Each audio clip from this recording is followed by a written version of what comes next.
கர்த்தருடைய பரிசுத்த நாமத்துக்கு மகிமை உண்டாவதாக. உங்கள் முகங்களை எல்லாம் நான் பார்க்கும் பொழுது மிகவும் மகிழ்ச்சி அடைகிறேன். இந்த நாளிலும் கூட தேவ சமூகத்தில் நாம் அனைவரும் கூடி தேவனை துதிக்கவும் பாடவும் சாட்சி சொல்லவும் அவர் செய்த நன்மைகளை நாம் சாட்சியாக பகிரவும் தேவனுடைய வார்த்தையை கேட்கவும் தேவன் தந்த கிருபைக்காக நாம் அவரை துதிப்போம். கர்த்தரை ஆராதிக்கிறது பெரிய பாக்கியம். அந்த பாக்கியத்தை ஆண்டவர் இந்த நாளிலே நாம் கொடுத்திருக்கிறார். தேவனை ஆராதிக்கும்படியாக சுகத்தையும் பலத்தையும் ஜீவனையும் கொடுத்த தேவனை நாம் இந்த ஆழத்திலிருந்து நன்றியோடு ஸ்தோத்திரிப்போம். அருமையானவர்களே, போன வாரம் நாம் படித்த பாடம், நாம் தியானத்துக்கு எடுத்துக்கொண்ட பகுதி வெளிப்படுத்தின விசேஷம் 2ஆம் அதிகாரம் 1 முதல் 7 வசனம் வரைக்கும் என்று நாம் நம்முடைய தியானத்துக்கு எடுத்துக்கொண்டோம். அருமையானவர்களே, இங்கே பார்க்கின்றோம், கர்த்தர் எபேசு சபைக்கு அவர் யோவான் மூலமாக அவர் செய்தியை அவர் கொடுக்கின்றார். அங்கே நாம் ஆண்டவராகிய இயேசு கிறிஸ்துவினுடைய தரிசனத்தையும் அவர் 7 சபைகளுக்கு கொடுக்கின்ற செய்தியும் நாம் பார்க்கின்றோம். அருமையானவர்களே, போன வாரம் எபேசு சபையினுடைய இன்ட்ரோடக்ஷன் முகவுரையை நாம் தெளிவாக படித்துவிட்டோம். அருமையானவர்களே, எபேசு சபையை கர்த்தர் பாராட்டுகிறதை நாம் இங்கு பார்க்கின்றோம். முதலாவது பாராட்டு என்னவென்றால், உன் கிரியைகளை நான் அறிந்திருக்கிறேன். நான் உன்னுடைய கிரியைகளை அறிந்திருக்கின்றேன். கர்த்தருடைய பரிசுத்த நாமத்துக்கு மகிமை உண்டாவதாக. அருமையானவர்களே, எபேசு சபை தேவனுக்கென்று கிரியை செய்கிற சபை. அது செத்த சபை அல்ல, அது தேவனுக்கென்று கிரியை செய்கிற சபை. இந்த உலகத்தில் இருக்கிற தேவனுடைய சபைகள் தேவனுக்கென்று கிரியை செய்ய வேண்டும். தேவன் அதை பாராட்டுகிறார். ஒவ்வொரு சபையும் ஒவ்வொரு சபையில் இருக்கிற அங்கத்தினர்களும் தேவனுக்கென்று கிரியை செய்ய வேண்டும் என்று அவர் தாகமாக இருக்கின்றார். இன்றைக்கு நம்முடைய சபைகள் தேவனுக்கென்று கிரியை செய்கிறதா? அன்றைக்கு எபேசு சபை தேவனுக்கென்று கிரியை செய்தது. அந்த கிரியை தேவனுடைய இருதயத்தை மகிழ செய்தது. தேவன் பரலோகத்திலிருந்து அவர் இறங்கி வந்து பக்திக்கு வந்து அந்த சபைகளை அவர் பாராட்டினார். குறிப்பாக எபேசு சபையை மிகவும் பாராட்டினார். அருமையானவர்களை, ஆண்டவர் இயேசு சொன்னது எனக்கு ஞாபகம் வருகிறது. என்னை விசுவாசிக்கிறவன் நான் செய்கிற கிரியைகளை தானும் செய்வான். கிரியை செய்வான் என்று ஆண்டவர் சொன்னார். நான் செய்த கிரியைகளை தானும் செய்வான். நாம் ஆண்டவர் செய்த கிரியைகளை நாமும் செய்யும்படியாக தேவனால் அழைக்கப்பட்டிருக்கிறோம். விலை மதிக்க முடியாத ரட்சிப்பை நாம் பெற்றிருக்கிறோம். இன்றைக்கு ஆண்டவர் சொன்னதை நினைவு கூறுவோம். ஆண்டவர் சொல்லுகிறார், ஒருவரும் கிரியை செய்யக்கூடாத ராக்காலம் வருகிறது. இப்பொழுதே நீங்கள் எல்லாரும் எழுப்பி பிரகாசித்து எனக்கென்று கிரியை செய்யுங்கள் என்று ஆண்டவர் சொன்னதை நாம் போன வாரம் நம்முடைய தியானத்திலே நாம் பார்த்தோம். கர்த்தர் மகிமைப்படுவதாக. இன்றைக்கு நாம் தேவனுக்கென்று கிரியை செய்யும்படியாக தேவனால் அழைக்கப்பட்டிருக்கிறோம். இரண்டாவது, அவர்கள் செய்த கிரியைகள் நிமித்தம் அவர் மிகுந்த பாராட்டை அவர்களுக்கு கொடுக்கின்றார். இரண்டாவது பாராட்டு அந்த சபைக்கு என்னவென்றால், எபேசு சபையினுடைய இரண்டாவது பாராட்டு என்னவென்றால், உன் பிரயாசத்தை நான் அறிந்திருக்கிறேன். அருமையானவர்களே, எபேசு சபை கர்த்தருக்கென்று கிரியை செய்கிற சபை மாத்திரமல்ல, கர்த்தருக்காக பிரயாசப்படுகிற சபை, சுவிசேஷத்துக்காக பிரயாசப்படுகிற சபை. தேவனுடைய ராஜ்யம் இந்த சமுதாயத்திலே உலகத்திலே பரவும்படியாக, ஆத்மாக்கள் ஆதாயம் பண்ணும்படியாக அது பிரயாசப்படுகிற ஒரு அருமையான சபையாக இருந்தது. கர்த்தருடைய பரிசுத்த நாமத்துக்கு மகிமை உண்டாவதாக. கர்த்தர் மகிமைப்படுவாராக. அருமையானவர்களே, இந்த இரண்டாவது பாராட்டை குறித்து பார்க்கும் பொழுது இந்த வார்த்தை மிகவும் ஒரு அருமையான வார்த்தை. அதாவது என்னவென்றால், உன் பிரயாசம் என்று சொல்லுகிறார். பிரயாசத்தை குறித்து பைபிள்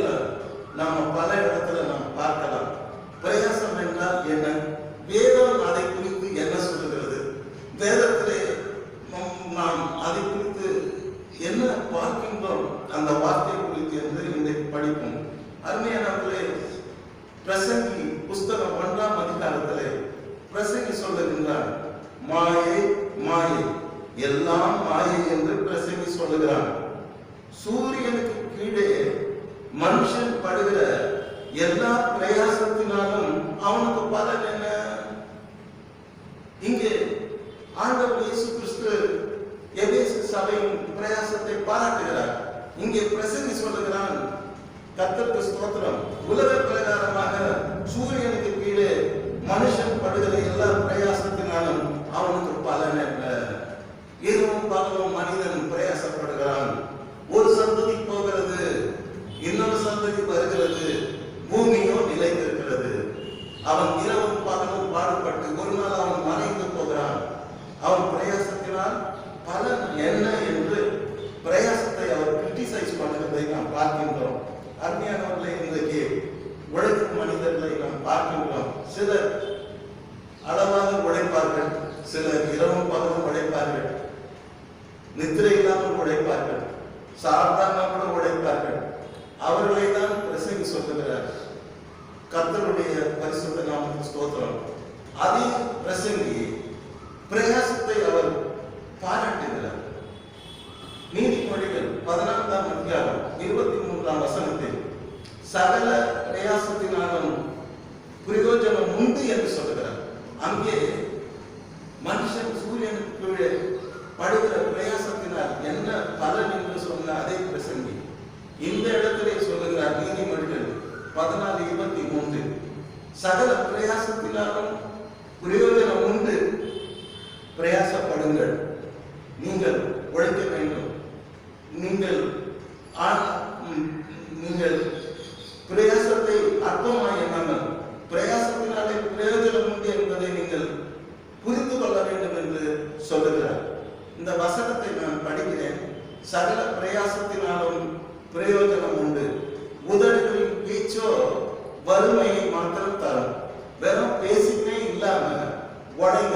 வெறும் பேசிட்டே இருந்தீங்கன்னா உங்களுக்கு வறுமை தான் கிடைக்கும்.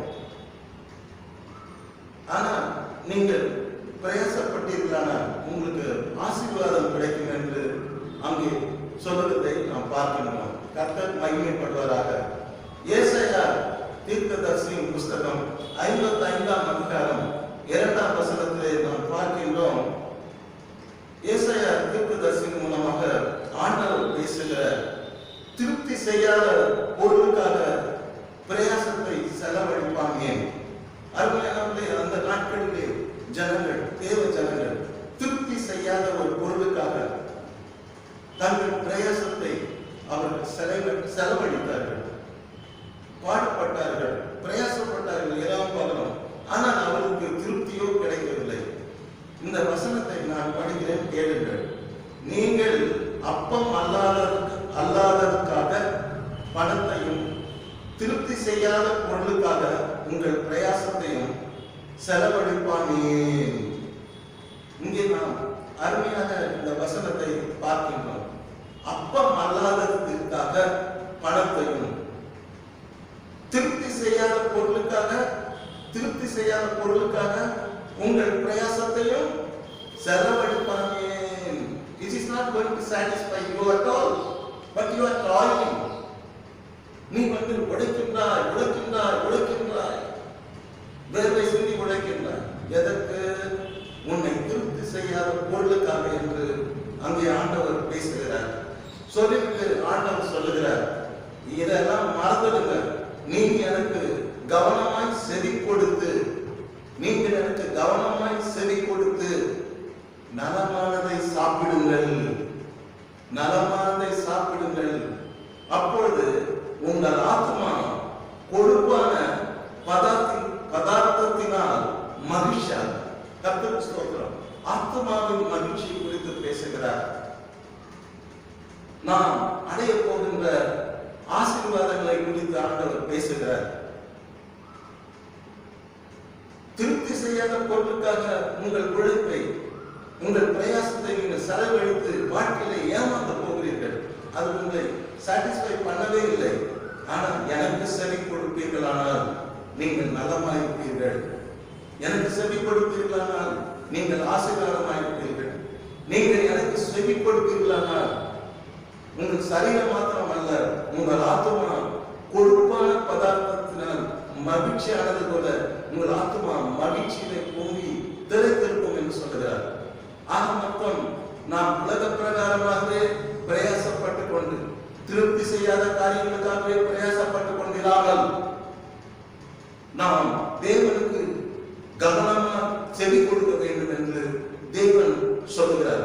தேவனுடைய வார்த்தைக்கு செவி கொடுக்கும் பொழுது நமக்கு பெரிய ஒரு நம் ஆத்மாவுக்கும் சரீரத்துக்கும் பெரிய ஒரு திருப்தியை, ஒரு சமாதானத்தை, இளைப்பாறுதலை, உலக பிரகாரமான ஆதிக்கியம் பிரகாரமான ஆசீர்வாதத்தை ஆண்டவர் பொழிந்தருவார். கர்த்தருடைய பரிசுத்த நாமத்துக்கு ஸ்தோத்திரம். கானான் கல்யாணத்திலே நாம் பார்க்கின்றோம். இயேசுவின் தாயார் சொல்லுவார்கள், அவர் என்ன சொல்லுகிறாரோ அவருக்கு செவி கொடுத்து அவர் சொல்லுகிறபடி செய்யுங்கள் என்று சொல்வார். அவர் சொல்லுகிறபடி செய்த பொழுது அற்புதம் நடக்கிறது. தண்ணீர் மதுரமான திராட்சரசமாக மாற்றப்படுகிறது. ஆண்டவருக்கு செவி கொடுத்து அவர் சொன்னபடி செய்யப்படுது. அதே மாதிரி ஆண்டவரே சொன்னார், என் வார்த்தைக்கு செவி கொடுக்கிறவன் எவனோ அவன் கண்மலை மேல் கட்டின வீட்டுக்கு ஒப்பா இருப்பான் என்று ஆண்டவர் சொல்லுகிறார். அது மாத்திரமல்ல, என்னை நோக்கி கர்த்தாவே கர்த்தாவேன்னு சொல்லி பயனில்லை, என் வார்த்தை கேட்டு அதன்படி செய்கிறவனை பரலோக ராஜ்யத்திலே பிரவேசிப்பான் என்று ஆண்டவர் சொல்லுகிறார். ஆகவே நாம் பிரயாசப்படுவது நல்லதுதான், பிரயாசம் தேவைதான். ஆனால் அப்பம் அல்லாததற்காக பணத்தையும் திருப்தி செய்யாத பொருளுக்காக நம்முடைய பிரயாசத்தையும் செலவழிப்பதை தேவன் இங்கே கண்டிக்கின்றார். தேவன் இங்கே தடுத்து நிறுத்துகிறார். நாம் தேவனுக்கு கவனமாய் செவி கொடுத்து அதன்படி அவர் சொல்லுகிறபடி செய்தால் போதும், எல்லா நன்மைகளும் எல்லா ஆசீர்வாதங்களும் நமக்கு உண்டாகும். மாத்திரமல்ல, நாம் மாத்திரமா கொழுப்பான பதார்த்தத்தினால் மகிழ்ச்சி அடையும், திருப்தி அடையும், சமாதானம் அடையும் என்று ஆண்டவர் சொல்லுகிறார்.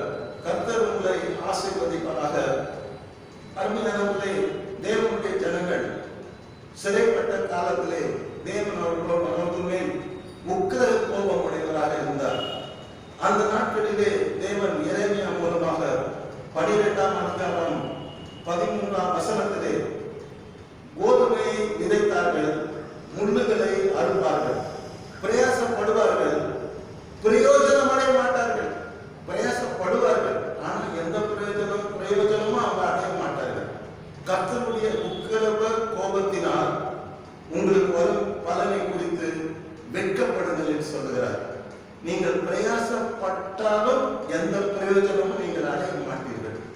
தேவன் ஒரு மனிதன் கோபப்படுவார், பின்வாங்கி போகும் பொழுது, அவரை மறுதளிக்கும் பொழுது, அவருக்கு சத்துருவாக மாறும் பொழுது, தேவனுடைய நாமம் தூஷிக்கப்படும்படியாக நடந்து கொள்ளும் பொழுது, அப்பொழுது அவன் என்னதான் பிரயாசப்பட்டானோ அவனுக்கு எந்த பிரயோஜனமும் கிடைக்காது.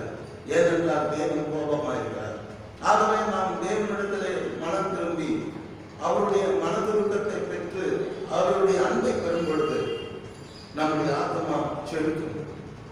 நாம் எல்லா நன்மைகளையும் பெற்று மகிழ்வோம் என்பதற்கு கொஞ்சம் கூட சந்தேகமே இல்லை. அருமையானவர்களே, நாம் புதிய ஏற்பாட்டு புஸ்தகத்திலே ஆண்டவராகிய இயேசு கிறிஸ்துவை பார்க்கின்றோம். லூக்கா எழுதின சுவிசேஷம் 5ஆம் அதிகாரம் 5ஆம் வசனத்திலே ஆண்டவர் வருவார். ஆண்டவர் இயேசு கிறிஸ்து, திரளான ஜனங்கள் அவரை பின்பற்றி வருவார்கள். ஆண்டவராலேயே அந்த திரளான ஜனங்களை ஃபேஸ் பண்ண முடியாம அவர் என்ன பண்ணுவார், நீங்க தான் இங்கே இருக்குன்னு சொல்லு, பேதுருவினுடைய 2 படகுகள் கடலிலே மிதந்து கொண்டிருக்கும், கடற்கரை ஓரத்திலே, அதில் ஒன்றை கேட்டு அதிலே ஏறி நின்று ஆண்டவர் ஜனங்களுக்கு பிரசவம் பண்ணுவார். பிரசவம் பண்ணி முடித்த பிற்பாடு அந்த படகை சீமோன் இடத்திலே ஒப்பு கொடுப்பார். ஒப்பு கொடுக்கும் போது ஆண்டவர் ஒரு வார்த்தை சொல்வார், படகை ஆழத்திலே கொண்டு போயிட்டு உங்க வலையை நீங்கள் ஆழத்திலே போடுங்கள் என்று சொல்வார். அதற்கு சீமோன் பேதுரு என்ன சொல்வார் தெரியுமா? அதற்கு சீமோன் பேதுரு, ஐயரே, ராம் முழுதும் நாங்கள் பிரயாசப்பட்டோம், ஃபிஷர்மேன். நாங்கள் ராம் முழுதும் பிரயாசப்பட்டோம், தூக்கம் கிடையாது. டாய்லிங் பயங்கரமா நாங்கள் கடுமையாக உழைச்சோம். ஆனா ஒன்றும் அகப்படவில்லை, ஒரு மீன் கூட நாங்கள் பிடிக்கல அப்படின்னு சொல்லி தன்னுடைய துயரமான பிரயாசத்தை, துயரமான அந்த முயற்சியின் தோல்வியை ஆண்டவரிடத்திலே அவன் சொல்லுகிறான். நாங்கள் நாம் முழுதும் பிரயாசப்பட்டும் ஒன்றும் அகப்படவில்லை, ஆதினம் உம்முடைய வார்த்தையின்படியே வலையை போடுகிறேன் என்றான். கர்த்தருக்கு ஸ்தோத்திரம். இப்பொழுது பாருங்கள், உம்முடைய வார்த்தையின்படியே இப்பொழுது வலையை போடுகிறேன் என்று சொல்லி ஆழத்திலே தள்ளி கொண்டு போய் வலையை போடுகிறான்.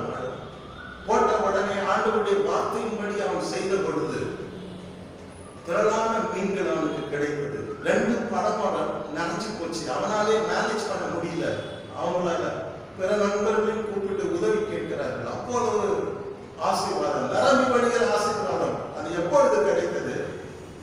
ஆண்டவருடைய வார்த்தையின்படி பேதுரு தன்னுடைய படகை ஆழத்திலே கொண்டு போய் வலையை போட்ட பொழுது உடனே ஆசீர்வாதம் நிரம்பி வழிகிறது.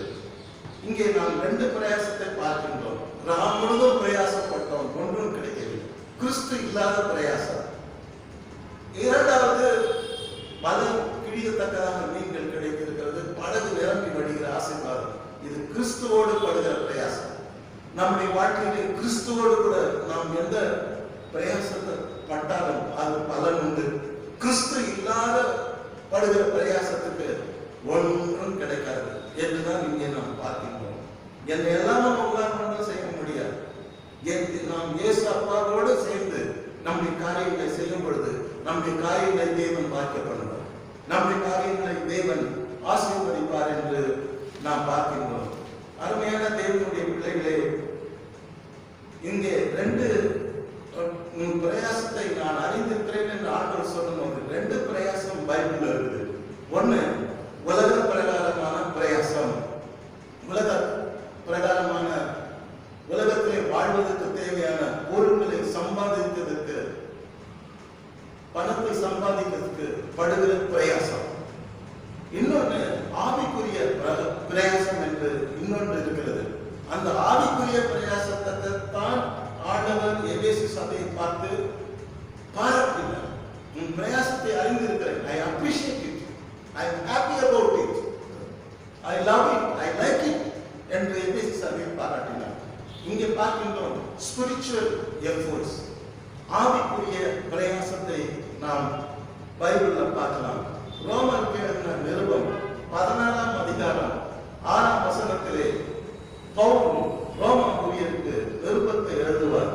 கடைசியாக அந்த நிருபத்தை முடிக்கும் பொழுது 14ஆம் அதிகாரம் 6ஆம் வசனத்தில் சில காரியங்களை சபையாருக்கு சுட்டி காட்டுவார். ரோம சபையாருக்கு எங்களுக்காக மிகவும் பிரயாசப்பட்ட மரியாதை வாழ்த்துங்கள் என்று சபையாரை அவர் கேட்டுக்கொள்வார்.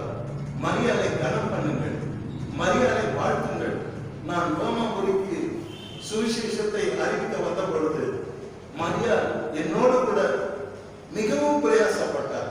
சாதாரண பிரயாசம் அல்ல, சபையை ஸ்தாபிப்பதற்கு, சபையை கட்டுவதற்கு, சபையை எழுப்புவதற்கு அவள் மிகவும் பிரயாசப்பட்டார். முதல்ல சபையை ஆரம்பிக்கும் போது வீட்டில் நடத்தணும், பிற்பாடு அதுவே பிரமாண்டமான சபையாக மாற்றப்பட்டது. ஆகவேதான் பவுலுடைய ஒவ்வொரு அசைவிலும் ஒவ்வொரு குடியத்திலையும் மரியாள் என்னப்பட்ட அன்பு மகள் அவரோடு கூட சேர்ந்து மிகவும் பிரயாசப்பட்டார். அது பவுல் மறக்கவில்லை. பவுலை மறக்கவில்லை என்றால் தேவன் எப்படி மறப்பார்? ஆகவே பவுல் தன்னுடைய நிருபத்திலே தூரமாக அவர் இருக்கும் பொழுது சபையில் இருக்கின்ற மரியாதை நீங்கள் வாழ்த்துங்கள், அவளை வாழ்த்துங்கள். ஏனென்றால் அவர் என்னோடு கூட மிகவும் பிரயாசப்பட்டார் என்று அங்கே சொல்லுகிறார்.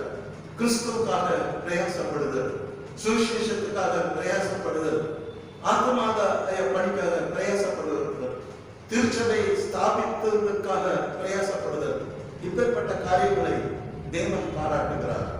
அதுதான் எபேசு சபைக்கு கிடைத்த பாராட்டு. பிரயாசத்தை நான் அறிந்திருக்கிறேன். அதுதான் இங்கே பவுல் மரியாள் எனப்பட்ட அன்பு மகளுக்கு அவர் மிகவும் பிரயாசப்பட்டார் என்று சாட்சி கொடுத்து சபையார் மத்தியிலே அவளை வாழ்த்து சொல்லி பாராட்டுகிறார். அடுத்தபடியாக அருமையானவர்களே, பவுல் அந்த நிருபத்தை முடித்துக் கொண்டு வரும் பொழுது அநேகரை சபையாருக்கு ரெஃபர் பண்ணுவார். கர்த்தருக்குள் ரோமர் எழுதின நிருபம் 14ஆம் அதிகாரம் 12ஆம் வசனத்தில் கர்த்தருக்குள் பிரயாசப்படுகிற திருதேவனாலையும் திருபோசாலையும் வாழ்த்துங்கள். இங்க 2 பேர் பேரை சொல்லுகிறார், அவர்களை வாழ்த்த சொல்லுகிறார். கர்த்தருக்குள் மிகவும் பிரியமான பெர்சியாலை வாழ்த்துங்கள் என்று 3 பேர் பேரை சொல்லி வாழ்த்த சொல்லுகிறார். ஏனென்றால் பவுல் போன இடமெல்லாம் அவருக்கு உதவி செய்யும்படியாக நிறைய பேரை கர்த்தர் எழுப்பினார். அந்த ரோமாபுரி சபையை நிறுவும் பொழுது மரியாதை மாத்திரம் மிகவும் பிரயாசப்பட்டவர்களாக நாம் பார்க்க முடியாது. அது இல்லாமல் இந்த 3 பெயர்களை சொல்லுகிறார். அதாவது திரு தேனாலையும் திரு ஓசாலையும் பெர்சியாலையும் நீங்கள் வாழ்த்துங்கள். கர்த்தருக்குள் எனக்கு மிகவும் இவர்கள் பிரியமானவர்கள், நான் அவர்களை நேசிக்கிறேன், அவர்களை அன்பு கூறுகிறேன். ஏனென்றால் என்னோடு கூட திருச்சபையை நிறுவ அவர்கள் மிகவும் பிரயாசப்பட்டார்கள். அவருடைய பிரயாசம் என்னால் மறக்க முடியாது. தேவன் அதை மறக்க மாட்டார். ஏற்ற காலத்திலே அவர்களுக்கு தகுந்த பலனை அவர் தருவார் என்று சபையார் மத்தியிலே, ரோமாபுரிய சபையார் மத்தியிலே அவர் அவர்களை புகழ்கிறார், அவர்களை குறித்து சாட்சி கொடுக்கிறார். கர்த்தருடைய பரிசுத்த நாமத்துக்கு மகிமை உண்டாவதாக. அருமையானவர்களே, தேவனுக்கென்று பிரயாசப்படுகிறவர்களை நாம் வாழ்த்த வேண்டும், அவர்களுக்காக ஜெபிக்க வேண்டும், அவருக்காக நாம் துதிக்க வேண்டும், அவருக்காக தேவனுக்கு மகிமை செலுத்த வேண்டும். அறுவடை மிகுந்து ஆட்கள் குறைவு. அருமையானவர்களை, ஊழியர்களை தேவன் எழுப்ப வேண்டும். இருக்கிற ஊழியர்களை தேவன் பலப்படுத்தவும், அவர்களுக்குள்ளே எழுப்புவதை தேவனுக்கு கொடுத்து இன்னும் அவர்கள் தேவனுடைய சித்தத்தை செய்யவும், தேவனுக்கென்று பெரிய காரியங்களை செய்யவும், தேவனை மகிமைப்படுத்தவும் நாம் அவர்களுக்காக ஜெபிக்க வேண்டும்.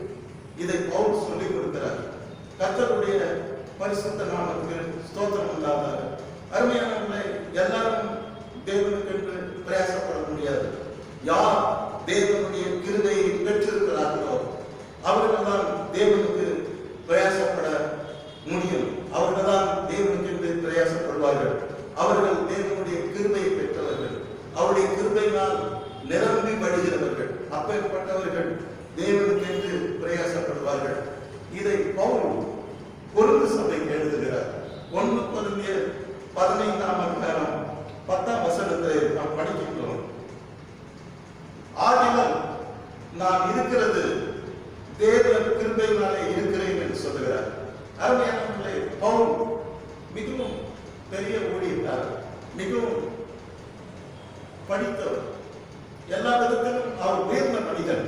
ஆனாலும் அவர் பேசும் பொழுது, சபையோடு பேசும் பொழுது சொல்லுகிறார், நான் இருக்கிறது தேவ கிருபையினாலே இருக்கிறேன். அருமையானவர்களே, இன்றைக்கு நாம் இந்த வார்த்தையை சொல்ல வேண்டும். நான் இருக்கிறது தேவ கிருபையினாலே இருக்கிறேன். நான் இருக்கிறது தேவனுடைய கிருபை. நான் சுவாசிப்பது தேவனுடைய கிருபை. இந்த நாளை கண்டது தேவனுடைய கிருபை என்று நாம் சொல்ல வேண்டும். சொல்லுகிறோமா? அழகாக இந்த வசனம் எழுதப்பட்டிருக்கிறது. ஆகிலும் நான் இருக்கிறது தேவனுடைய கிருபையினாலே இருக்கிறேன். Praise the Lord. எனக்கு ரொம்ப பிடிச்ச வசனம். நான் கூட அப்படிதான் சொல்லணும். நான் இன்றைக்கு இருக்கிறது தேவனுடைய கிருபையினாலே நான் இருக்கிறேன். அவர் எனக்கு அருளிய கிருபை விருதாவா இருக்கவில்லை. தேவன் எனக்கு கொடுத்த கிருபை வேஸ்டா இல்லை. கர்த்தருக்கு ஸ்தோத்திரம். விருதாவா இருக்கவில்லை. அவர்கள் எல்லாரிலும் நான் அதிகமாய் பிரயாசப்பட்டேன். எல்லா டிசைபிள்ஸை விட நான் அதிகமாய் பிரயாசப்பட்டேன் என்று அவர் சாட்சி சொல்லுகிறார். நம்முடைய சாட்சி என்ன? நாம் தேவனுக்கென்று எவ்வளவு பிரயாசப்பட்டிருக்கிறோம்? நாம் சாட்சி சொல்ல முடியுமா? பவுல் தெளிவாக சொல்லுகிறார். 12 சீடர்கள், நானும் ஒருவன் அதிகம். அவர்கள் எல்லாரை விட நான் தான் அதிகமாக பிரயாசப்பட்டேன். ஆகிலும் நான் அல்ல, என்னுடனே இருக்கிற அந்த தேவ கிருபையே அப்படி செய்தது என்று சொல்லுகிறார். தேவ கிருபை தேவனுக்கு என்று பிரயாசப்பட செய்கிறது. ஒரு மனிதன் கர்த்தருக்கு ஊழியம் செய்கிறான் என்றால் அந்த மனிதன் தேவ கிருபையை பெற்றவர். ஒரு மனிதன் ஆண்டவருக்கு பலமான சாட்சியாக நிற்கிறான் என்றால் அந்த மனிதன் தேவ கிருபையை பெற்றவர். இங்கே பவுல் தெளிவாக சொல்லிவிட்டார், நாம் இருக்கிறது தேவனுடைய கிருபை. நாம் எல்லா சீடர்களை காட்டிலும் ஆண்டவருக்கு என்று அதிகமாக பிரயாசப்பட்டேன். காரணம் என்னவென்றால் என்னோடு கூட இருக்கிற அந்த தேவ கிருபையை என்னை அப்படி செய்தது. அப்படி என்றால் அவர் இன்டைரக்டா என்ன சொல்ல வருகிறார், நான் எல்லாரை விட அதிகமான கிருபையை பெற்றேன், ஆகவேதான் நான் அதிகமாக தேவனுக்கு என்று பிரயாசப்பட்டேன் என்று சொல்லுகிறார். கர்த்தர் மகிமைப்படுவாராக. இதெல்லாம் ஆவிக்குரிய பிரயாசங்கள் என்று நாம் பார்க்கின்றோம். கர்த்தருக்கு ஸ்தோத்திரம். ஒன்றை நினைத்துக் கொள்ளுங்கள், நாம் தேவனுக்கு என்று படுகிற பாடுகள் பிரயாசங்கள் ஒரு நாளும் வீண் போகாது. அதை பவுல் கொரிந்தியருக்கு எழுதுகிறார். கொரிந்து சபை இப்பொழுது வளர்ச்சி அடைந்து கொண்டு வருகிறது. 1 கொரிந்தியர் 15ஆம் அதிகாரம் 58ஆம் வசனத்திலே பவுல் கொரிந்து சபைக்கு எழுதுகிறார், ஆகையால் எனக்கு பிரியமான சகோதரரே, கர்த்தருக்குள் நீங்கள் படுகிற பிரயாசம் விருதாவாயிராது என்று அறிந்து நீங்கள் அறிந்து கொள்ளுங்கள். நீங்கள் கர்த்தருக்கென்று படுகிற பிரயாசம் ஒரு நாளும் வீணாகாது. கர்த்தருக்கென்று நீங்கள் படுகிற பாடுகள் ஒரு நாளும் வீணாகாது. அது தேவனை மகிமைப்படுத்தும், அது நல்ல ஒரு பலனை தரும் என்று உற்சாகப்படுத்துகிறார் சபை. கர்த்தர் ஸ்தோத்திரம் என்பதை அறிந்து அந்த தேவனுக்காக நீங்கள் பிரயாசப்படுகிற விஷயத்திலே உறுதிப்பட்டவர்களாய் இருங்கள், அசையாதவர்களாய் இருங்கள். கர்த்தருடைய கிரியைகளிலே எப்பொழுதும் பெருகுகிறவர்களாய் இருங்கள் என்று கொரிந்து சபையை அவர் உற்சாகப்படுத்துகிறார். நீங்கள் கர்த்தருக்கு படுகிற பிரயாசத்திலே உறுதி நிலை வேண்டும் என்று சொல்லிக் கொடுக்கிறார். உறுதியா இருங்க, நல்ல பிரயாசப்படுவீங்க, ஆனா அதுல உறுதியா இருங்க, ஸ்ட்ராங்கா இருங்க. ரெண்டாவது, அசையாதவர்களா இருங்க, இம்மூவபிளா அப்படியே ஸ்ட்ராங்கா நிக்கணும். அவர் பண்ற பிரயாசத்துல என்ன வந்தாலும் நீங்க சோர்ந்து போகக்கூடாது. மூன்றாவது சொல்லுகிறார், கர்த்தருடைய கிரியையிலே எப்பொழுதும் நீங்கள் பெருகுங்கள் என்று சொல்லுகிறார். கர்த்தருக்கு செய்கின்ற கிரியையிலே இது போதும் என்று நீங்கள் நினைக்க கூடாது, நீங்கள் பெருகுங்கள் என்று அவர்களுக்கு உற்சாகமான செய்தியை அவர் சொல்லுகின்றார். கர்த்தருடைய பரிசுத்த நாமத்துக்கு ஸ்தோத்திரம் உண்டாவதாக. பவுல் கர்த்தருக்கு மிகவும் பிரயாசப்பட்ட மனிதர் என்பதை நாம் அனைவரும் அறிவோம். கலாத்தி சபையை கூட பவுல் தான் திரும்பினார். ஒரு சமயம் கலாத்தி சபைக்கு நிருபத்தை எழுதும்போது அவர் துக்கத்தோடு சில காரியத்தை சொல்லுகிறார். என்னுடைய பிரயாசம் வீணாகக்கூடாது என்று நான் பயப்படுகிறேன். கர்த்தருடைய ஊழியக்காரனாக நான் உங்களுக்கு செய்த ஊழியம் வீணாக போய்விடுமோ என்று பயப்படுகிறேன். ஏனென்றால் கலாத்திய சபையிலே கலப்படமான உபதேசங்கள் வந்தது. மறுபடியும் நியாயக்கிரமம், மறுபடியும் விருத்த சேதனம், இப்படி வரவே அவர் இந்த உபதேசங்கள் எல்லாம் உள்ளே நுழையும் பொழுது சடங்காச்சாரங்கள் இதெல்லாம் நுழைய பார்க்கும் போது அவர் பயப்படுகிறார். அவர் என்ன சொல்றார், கலாத்தியர் 4:11, நான் உங்களுக்காக பிரயாசப்பட்டது வீணாய் போயிற்றோ என்று உங்களை குறித்து பயந்திருக்கிறேன். சபை குறித்து ஒரு தாய் தன்னுடைய பிள்ளை பத்திரமா இருக்கணும்னு பயப்படுறது போல, ஒரு தகப்பன் தன் பிள்ளையை குறித்து கேர் பண்றது போல அவர் சபையை கேர் பண்ணுகிறார். துருபதேசம் உள்ளே நுழையக்கூடாது. ஒவ்வொரு பாஸ்டர்ஸும் அப்படிதான் இருக்கணும். அந்நிய உபதேசம், அந்தி கிறிஸ்துவ உபதேசம், கிறிஸ்து அல்லாத உபதேசம் சபையை நுழையாதபடி பாதுகாக்கப்பட வேண்டிய ஒரு பொறுப்பு பாஸ்டருக்கு இருக்கிறது. இந்த ஒரு பொறுப்பை நாம் பவுலுக்குள்ளே பார்க்கின்றோம். நாம் பிரயாசப்பட்டு போதித்தது, உழைத்தது, பாடுபட்டு இந்த திருச்சபையை கட்டினது வீணாய் போய்விடுமோ என் பிரயாசம் என்று நான் பயப்படுகிறேன் என்று சொல்லி அவர்களை அந்த துருபதேசத்திலிருந்து காப்பாற்றுகிறார். கர்த்தர் மகிமைப்படுவாராக. கர்த்தருடைய பரிசுத்த நாமத்துக்கு ஸ்தோத்திரம். 2 கொரிந்தியர் 16ஆம் அதிகாரம் 27ஆம் வசனத்தில் பவுல் கர்த்தருக்காக எப்பொழுதும் பிரயாசப்படுகிறவராய் இருக்கிறார் என்று அவர்களுக்கு திரும்பவும் எடுத்து காட்டுகிறார். அருமையானவர்களே, 2 Corinthians 11:27 நாம் படித்து பார்க்கும் பொழுது, பிரயாசத்திலும் வருத்தத்திலும் அநேக முறை கண்பிடிப்பிலும் பசியிலும் தாகத்திலும் அநேக முறை உபவாசங்களிலும் குளிரிலும் நிர்வாணத்திலும் இருந்தேன்.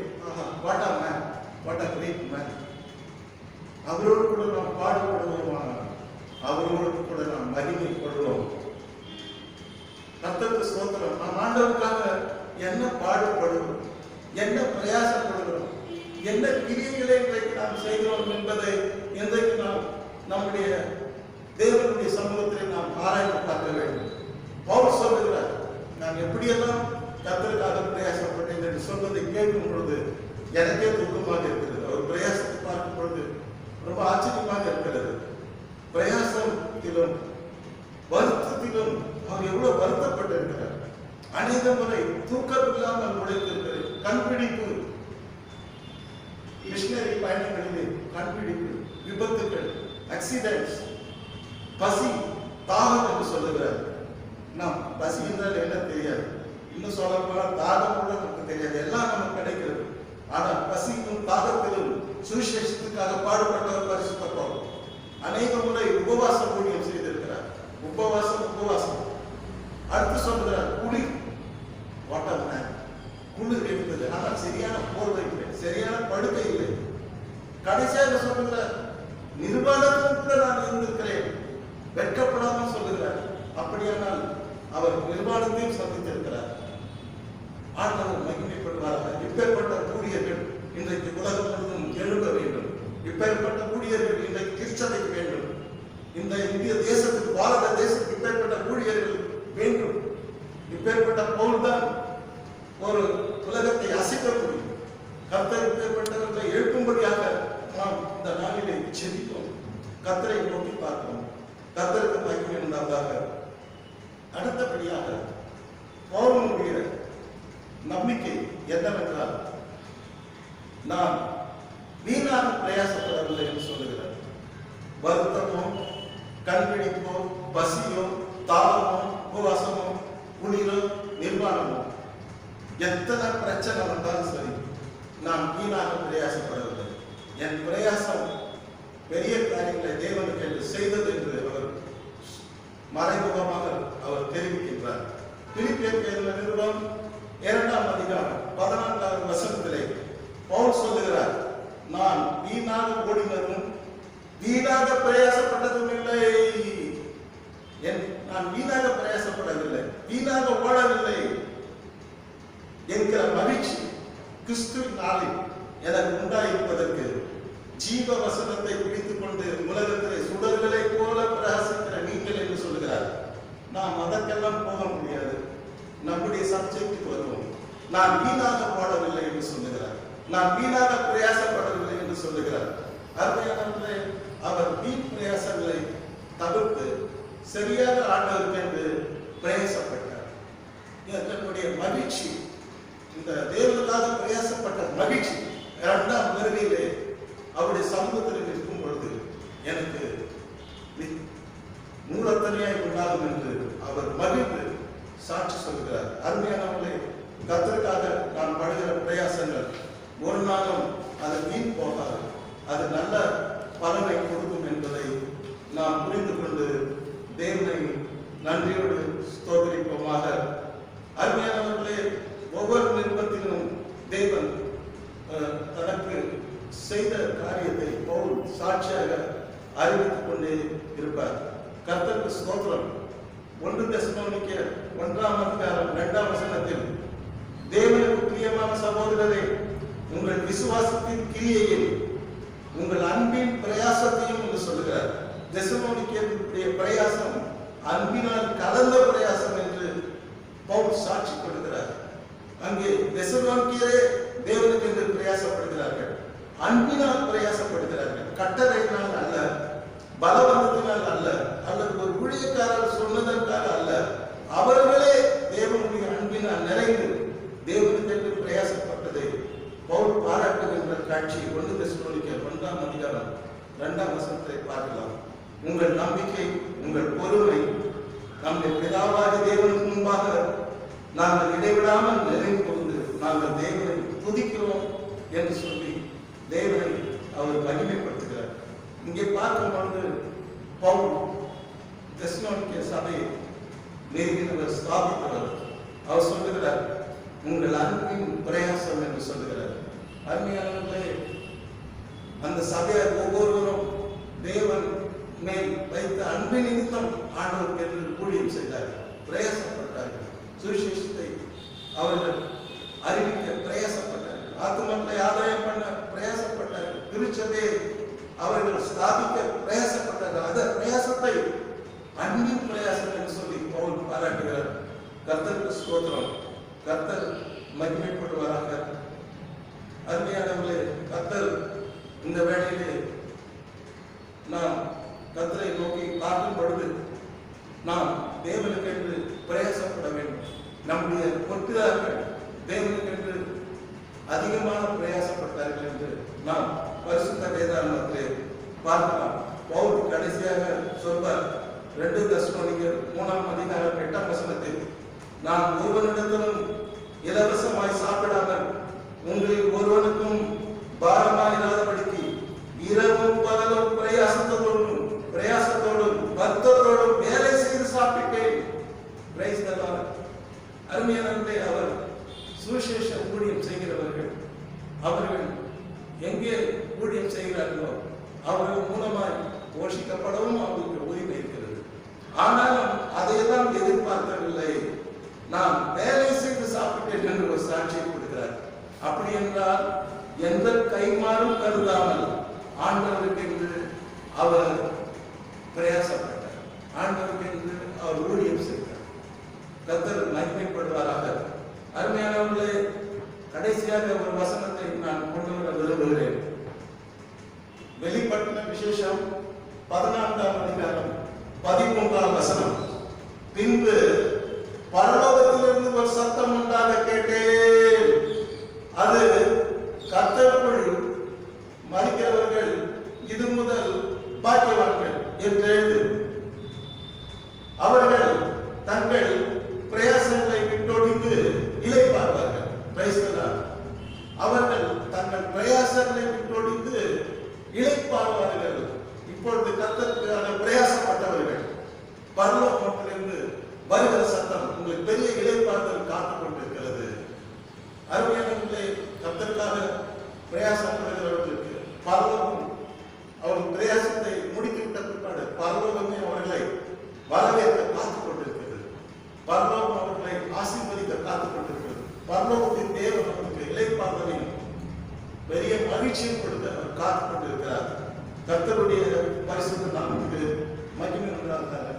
அருமையானவர்களே, ஆகவே எபேசு சபையை கர்த்தர் பாராட்ட தொடங்கிவிட்டார். முதலாவது சொன்னார், உன் கிரியைகளை நான் அறிந்திருக்கிறேன். எபேசு சபை கர்த்தருக்கு என்று கிரியை செய்கிற சபை. இன்றைக்கு உலகம் முழுவதும் இருக்கிற எல்லா சபைகளும் கர்த்தருக்கு என்று கிரியை செய்ய வேண்டும். நம்முடைய சபையும் கர்த்தருக்கு என்று கிரியை செய்ய வேண்டும். இரண்டாவது, எபேசு சபையை பாராட்டுகிறார்.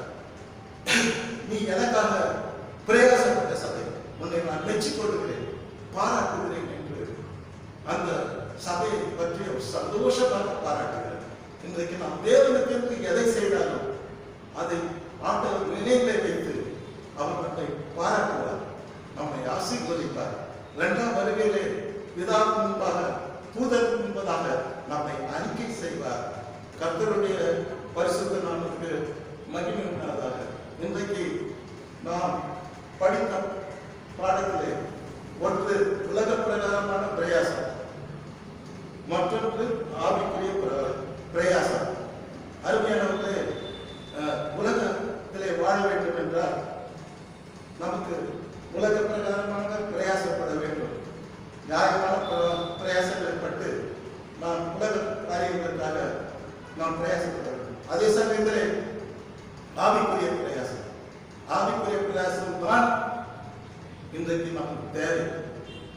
அந்த பிரயாசத்தை நாம் பட வேண்டும் என்று தேவன் எதிர்பார்க்கின்றார். அப்படி தேவனுக்கென்று பிரயாசப்பட்டவர்களை சபைகளை தேவன் பாராட்டுகின்றார், ஆசீர்வதிக்கின்றார்.